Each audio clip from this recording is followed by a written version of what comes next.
Il-kumpanija Danish Bakery benefikat mill-iskema Smart and Sustainable tal-Malta Enterprise li tħeġġeġ kumpaniji kollhom operat aktar sostenibbli. Din il-kumpanija qed tinvesti f'sistema tal-arja kkundizzjonata aktar effiċjenti billi tuża l-ilma biex tkessaħ. Dan se jwassal biex Danish Bakery tifranka 85% mill-konsum tal-elettriku u tnaqqas l-emissjonijiet b'90%. Iċ-ċermen tal-kumpanija Alex Malija spjega li dan eventwalment iwassal għal tisħieħ fil-kompetittività tal-kumpanija. Permezz tal-investiment u blajnuna tal-Malta Enterprise ħankun nistgħu nirregolaw it-temperatura fil-fabbrika fejn jiġi prodott il-ħobż bekk il-kwalità tal-prodott ikun ħafna aħjar. Din l-iskemi jantiża l-kumpaniji li qed jinvestu fi proġetti sostenibbli b'investiment minimu ta' 10,000 euro. Dawk li ġibli jirċievu għajnuna ta' 50% tal-investiment sa massimu ta' 50,000 euro.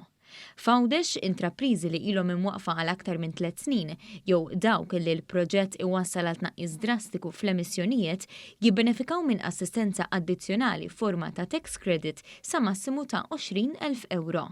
Il-kap eżekuttiv tal-Malta Enterprise, Kurt Farrugia, spjega il-5 tipi ta' investiment li tindirizza din l-iskema. Din l-iskema partikolari hemm 5 punti li qed nolqtu biha li huma tnaqqis f'dak li għandu x'jaqsam l-użu tal-ilma, tnaqqis fl-użu tal-elettriku, użu ta' materjali li jistgħu jkunu riċiklabbli u iktar ħodor, nużaw ukoll sistemi li jinnaqsu l-iskart u anke proċessi ta' digitalizzazzjoni sabiex jitnaqqas l-użu tal-enerġija u allura ntejbu l-ambjent.